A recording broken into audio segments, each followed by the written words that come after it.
ఓం మహాగణాధిపతయే నమః. ఓం గురుభ్యో నమః. ఓం శ్రీమాత్రే నమః. పరమేశ్వర స్వరూపమైనటువంటి జ్యోతిష, వాస్తు మరియు ఇతర అనేకమైనటువంటి శాస్త్రములను మనకు అందించినటువంటి మహర్షులకి నమస్కారం. హయగ్రీవ హయగ్రీవ హయగ్రీవేతి యో వదేత్ తస్య నిస్సరతే వాణి జహ్నుకన్యా ప్రవాహవత్.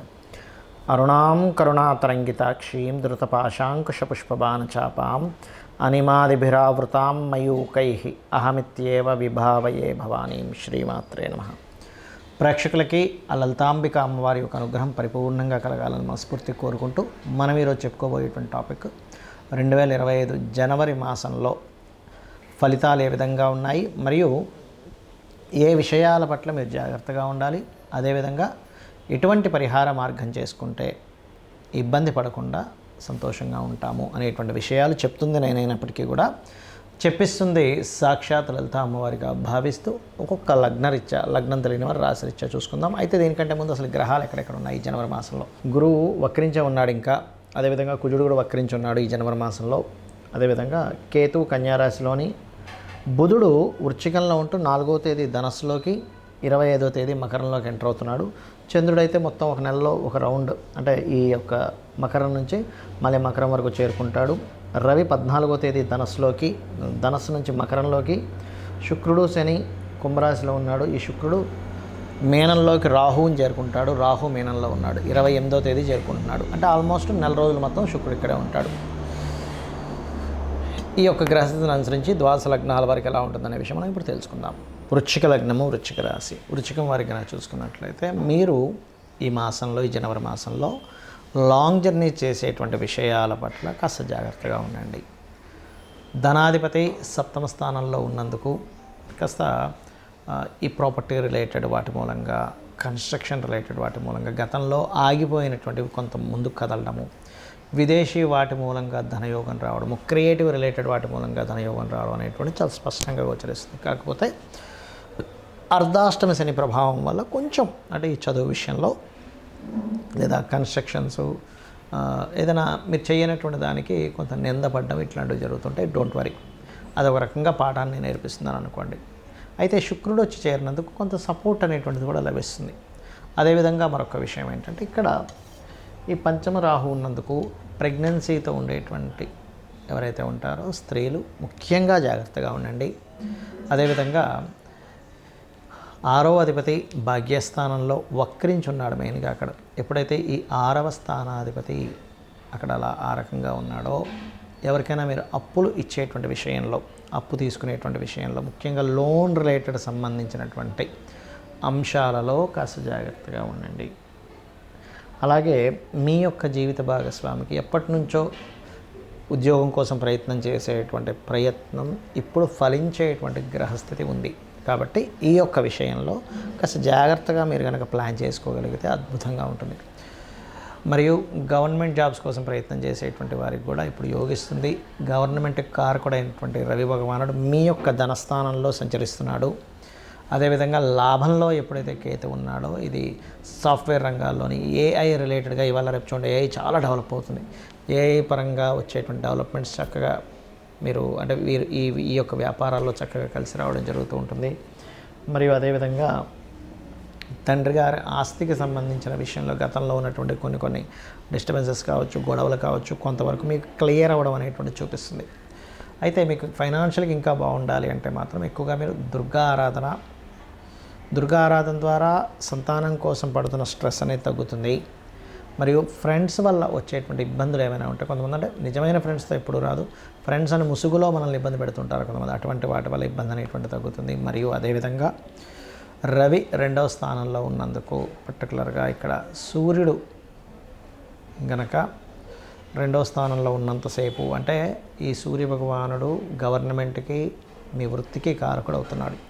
మెడికల్ రంగాల్లో ఉండేటువంటి వారికి ఫైనాన్షియల్ గ్రోత్ పెరగడము, ఉద్యోగ సంబంధంగా రావాల్సిన ధనం రావడము, అటువంటివి ఏవైనా సరే. గతంలో కొంతమంది చూడండి, పలానా దగ్గర జాబ్ చేశాను, వాళ్ళకి ఇబ్బంది ఉంది, నాకు ఇంకా శాలరీ రాలేదు, ఈ మధ్య ఇస్తా అన్నారు అంటుంటారు.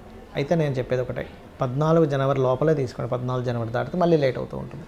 ఇక మీరు చేయవలసినటువంటి దేవతా ఆరాధన, ముఖ్యంగా దుర్గా ఆరాధన ఎక్కువగా చేయండి. దత్తాత్రేయుడిని జయ గురుదత్త, శ్రీ గురుదత్త అని నామస్మరణ చేయండి, అన్ని విధాలా బాగుంటుంది. జ్యోతిష్శాస్త్రంలో ఉన్నటువంటి కొన్ని అపోహలు ఏమిటి, మిత్స్ అంటారు వాటిని, అంటే అనవసరంగా మూఢనమ్మకాలు అనుకోండి. ఇవి నేను మీకు ఈరోజు చెప్పబోతున్నాను, గుర్తుపెట్టుకోండి. ఏమిటవి అంటే ఇవి తెలియాలి. ముఖ్యంగా ఇవి తెలియకపోవడం వల్ల కూడా ఇబ్బంది పడుతున్నారు చాలామంది అనుకునేది ఏమిటంటే ఏలినాడు శని, అర్ధాష్టమి శని, అష్టమి శని సమయంలో ఏదీ కలిసి రాదు అనుకుంటారు. అది పూర్తిగా తప్పు, గుర్తుపెట్టుకోండి. నేను 100% నేను రీసెర్చ్ చేసి చెప్తున్నాను. అష్టమి శని, అర్ధాష్టమి శని, ఏలినాడు శని కేవలం మీకు కొద్దిగా ఆలస్యము, అనుభవము, ఒక విషయాన్ని నేర్పేలాగా కర్మకారకుడు మీకు ఆ స్థానాల్లో ఉండి ఇస్తాడు. అంటే మీ యొక్క కర్మ ఏంటంటే ఆ సమయంలో కొంచెం స్ట్రెస్ అవ్వడం వల్ల జీవితంలో ఏది నిజమో అని తెలుసుకుంటారు, కానీ ఏది కలిసి రాకపోవడం కాదు, గుర్తుపెట్టుకోండి. కలిసి రావాలంటే ఏం చేయాలో నేర్చుకుంటారు మీరు, కలిసి రాకపోవడం కాదు. ఎందుకంటే నేను దీని మీద 140 మంది ప్రెసిడెంట్ల జాతకాలు చూశాను. వాళ్ళకి పర్టికులర్గా ప్రెసిడెంట్లను కాదు, ఎమ్మెల్యేలు, ఎంపీలు, చాలామంది జాతకాలు, పెద్ద పెద్ద బిజినెస్ మ్యాన్ జాతకాల్లో, ముఖ్యంగా రాజకీయ నాయకుల జాతకాల్లో నేను చూసింది ఏంటంటే ఏలినాటి శని, అర్ధాష్టమి శని, అష్టమి శని సమయాల్లోనే వాళ్ళు పీఎంలు, సీఎంలు కూడా అయ్యారు. మీకు ఎందుకు మన నరేంద్ర మోడీ గారు ఏలినాటి శనిలోనే ఆయన పీఎం ఉన్నది వృశ్చిక రాశి. జగన్ అతను అష్టమి శనిలోనే ఆయన సీఎంగా నిలబడ్డారు. మన ఎంతోమంది చంద్రబాబు నాయుడు గారు కావచ్చు, స్వర్గీయ ఎన్టీ రామారావు గారు కావచ్చు. నేను చెప్పేది ఒకటే, అంటే రాజ్యాన్నే ఇస్తున్నటువంటి శని మీకెందుకు ఏమీ కలిసి రాకుండా చేస్తాడంటే ఒక్కసారి ఆలోచించండి. ఎందుకంటే నేను ఈ విషయాన్ని ఎందుకు స్పష్టంగా చెప్తున్నానంటే అనవసరంగా ఇది ఏమీ కలిసి రాదేమో అని ఏమీ చేయకుండా ఉండిపోతున్నారు. అది కాదు. శని అంటే కర్మకారకుడు, విజయానికి కారకుడు. కష్టం ఇస్తాడు, ఇవ్వడం నేను అనట్లే. స్లో మూమెంట్, స్లో ఉంటుంది. కానీ అదే శని భగవాను కనుక మీరు చక్కగా దీపారాధన చేసి రెగ్యులర్గా ఒక ఆంజనేయ స్వామి ఆలయమో, నరసింహస్వామి ఆలయమో, స్కందుడు ఆలయానికి వెళ్ళారనుకోండి, 100% పాజిటివ్ ఫలితాలు ఇస్తాడు. అది. ఇక రెండవది ఏంటంటే కాలసర్పదోషం గురించి చాలామంది భయపడుతున్నారు. కాలసర్పదోషం కాలానికి సంబంధించినటువంటిది. అంటే దేశ కాల సంబంధించిన పరిస్థితులు ఎలా ఉంటాయి చెప్పేటువంటి అంశం. జన్మజాతకానికి అప్లై చేయకూడదు కాలసర్పదోషానికి, కేవలం సర్పదోషాలను మాత్రమే అప్లై చేయాలి. మరి కాలసర్పదోషానికి ఒక ప్రెడిక్షన్ ఉంటుంది కదా అంటే ఉంటుంది, దానికి ఒక ప్రెడిక్షన్ ఉంటుంది. అంతేగాని ఎందుకు కలిసి రాదని కాదు. మెగాస్టార్ చిరంజీవి గారికి ఉంది కాలసర్పదోషం. ఎంతోమంది రాజకీయ నాయకుల్లో పెద్ద పెద్ద రేంజ్లో వెళ్ళిన వాళ్ళకి, పెద్ద పెద్ద బిజినెస్ పీపుల్కి నేను చూశాను కాలసర్పదోషం. మరి వాళ్ళు ఎందుకు అలా ఆ రేంజ్లోకి ఎదిగారు అనేది ఒక్కసారి ఆలోచించండి. ఆస్ట్రాలజీ 100% ఉంది, కానీ దాన్ని రీసెర్చ్ చేసి దాన్ని అర్థం చేసుకొని దాన్ని ఎలాగ మనకి ఎందుకు అందించారనే విషయాన్ని పూర్తిగా అర్థం చేసుకోవాలి. అలాగే మరొక విషయం ఏంటంటే, ఒకటి ప్రతిసారి కూడా మనం ప్రతిదానికి కూడా ఏలినాటి శననో సర్పదోషం ఉందనో పెట్టుకుంటాం. అలా కాదు.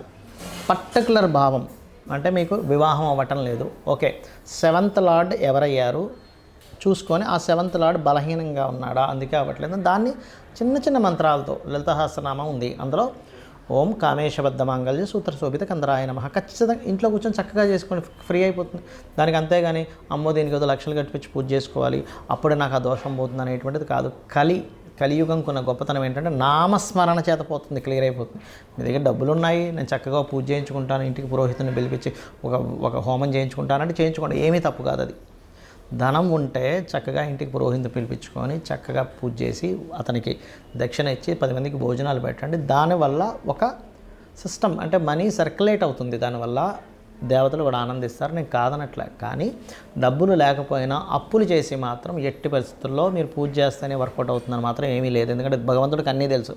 అయ్యా ఈ వ్యక్తి దగ్గర డబ్బులే ఉన్న దాంట్లో సంతృప్తిగా నాకు చేసుకుంటున్నాడు అని భగవంతుడికి తెలుసు. భగవద్గీతలో చాలా స్పష్టంగా చెప్పాడు ఆయన. ఏంటంటే మీరు గనక అంటే పత్రమైనను, పుష్పమైనను, ఫలమైనను, ఉదకమైనను ఫలాపేక్షరహితంగా నాకు సమర్పిస్తే నేను దాన్ని ప్రీతితో స్వీకరిస్తున్నాను అన్నాడు. ఉదకం అంటే చిన్న నీటి చుక్కండి. కాబట్టి ఎక్కడా కూడా ఇది చేస్తేనే అవుతుంది, లేకపోతే నాకు ఇది అవ్వదు అనేటువంటిది లేదు. నామస్మరణ చేయండి. కేవలం నామస్మరణ కూడా మిమ్మల్ని ఉద్ధరిస్తుంది. డబ్బులు ఉన్నాయి చక్కగా చేసుకోండి, ఏం కాదనట్లే. గో సేవ చేస్తారా, గోదానమే ఇస్తారా, పెద్ద పెద్ద హోమాలే చేస్తారా, యజ్ఞాలే చేస్తారా, మీ ఇష్టం. బట్ లేనప్పుడు మాత్రం అప్పు చేస్తేనే అవుతుంది అనేటువంటి మూఢనమ్మకం నుంచి బయటికి రండి ఫస్ట్ మీరు. అలాగే మరొక విషయం ఏంటంటే జ్యోతిష్యము, వాస్తు. చాలామందికి ఏంటంటే వాస్తులో కూడా వాస్తు అనగానే మొత్తం మీద పగలగొట్టేస్తేనే అది సెట్ అవుతుంది అనుకుంటారు. అలా ఏమీ లేదు. చక్కగా ఇంట్లో ఏ వస్తువు ఎక్కడ పెట్టుకోవాలి, మీకు సరైనటువంటి గృహం అవునా కాదా, అన్ని గృహాలు మంచివే, కానీ మనకి సెట్ అయ్యే గృహమే మనకు బాగుంటుంది. అది ఏ డైరెక్షన్ ఈజ్ మీకు మంచిది అనేటువంటివి కొన్ని సెట్ ఆఫ్ రూల్స్ ఉన్నాయి వాస్తులో. అది తెలుసుకొని వెళ్ళండి. అంతేగాని ఏదో వాస్తు బాలేదని ఇల్లు కూలగొట్టేసేయడం, మొత్తం గందరగోళం చేసేసుకుని లక్షల రూపాయలు దాన్ని ఖర్చు పెట్టేసి మళ్ళీ అది అప్పుల పాలవడం కాదు. వాస్తులో వెరీ క్లియర్లీ మనకి కొన్నిసార్లు మాత్రమే, అంటే ఈశాన్యంలో బాత్రూమ్ మాత్రమే ఖచ్చితంగా తీయమన్నాడు. మిగతా ప్లేసెస్లో ఉన్నప్పుడు చిన్న రెమెడీస్తో దాన్ని మనం సెట్ చేసుకోవచ్చు. కలర్స్ ద్వారా సెట్ చేసుకోవచ్చు. ఒక వస్తువు ఒక దగ్గర ఉండడం ద్వారా సెట్ చేసుకోవచ్చు. మనం ఇంట్లో ఒక పని ఒక దగ్గర చేయడం ద్వారా సెట్ చేసుకోవచ్చు. సో ఇది అర్థం చేసుకోండి.